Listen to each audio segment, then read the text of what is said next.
तर राऊत, तुम्ही ही जी शानपट्टी करताय ना ती आता बंद करा, अन्यथा महाराष्ट्राची जनता तुम्हाला पानपट्टीवर सुद्धा बसायच्या लायकीची सोडणार नाही। उपराष्ट्रपती पदाच्या निवडणुकीच्या निकालानंतर उबाठा आणि संजय राऊत यांना मला एकच प्रश्न विचारायचा आहे की कसं काय राऊत, बरं आहे का?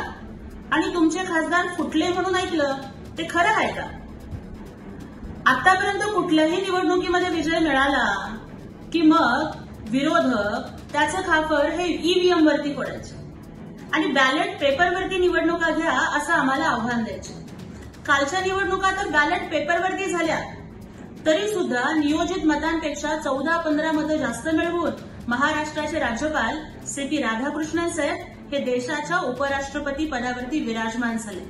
हा लोकशाहीचा विजय आहे आणि या संपूर्ण प्रक्रियेमध्ये उमेदवार प्रतिनिधी आणि प्रक्रिया प्रमुख म्हणून माननीय खासदार डॉक्टर श्रीकांत शिंदे साहेब यांनी पार पाडलेली अभ्यासू भूमिका याचा सिंहाचा वाटा आहे।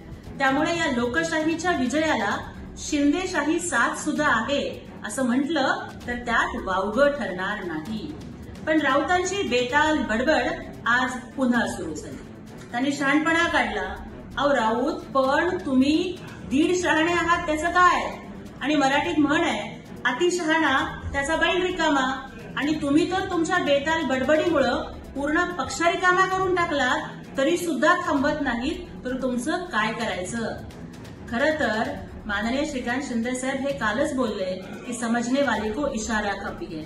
आम्ही म्हणत नाही हो, पण सोशल मीडियावरती चर्चा आहे की जे खासदार फुटले त्यात महाराष्ट्राचे खासदार होते आणि त्यामध्येही उबाठा आणि शरद पवार गटाचे खासदार होते। याला हे लोक उत्तर काय देणार? त्यामुळे दुसऱ्याला एसआयटी स्थापन करा असा सल्ला देण्यापेक्षा राऊत, तुम्ही तुमच्या पक्षामध्ये एनआयटी स्थापन करा, निष्ठावंत इन्व्हेस्टिगेशन टीम। म्हणजे तुमच्या पक्षात आता कोण निष्ठावंत उरलंय ह्याचा तुम्ही शोध घेण्याची गरज आहे। थोड्या दिवसांनी उद्धव ठाकरे, रश्मी ठाकरे, आदित्य ठाकरे आणि तुम्ही एवढेच लोक उभाठात उरणार आहात, कारण माझं कुटुंब माझी जबाबदारी करत राहिलं की एवढंच राहील। राहता राहिला गोष्ट शहाणपणाचा। तर राऊत, तुम्ही ही जी शानपट्टी करताय ना ती आता बंद करा, अन्यथा महाराष्ट्राची जनता तुम्हाला पानपट्टीवर सुद्धा बसायच्या लायकीची सोडणार नाही।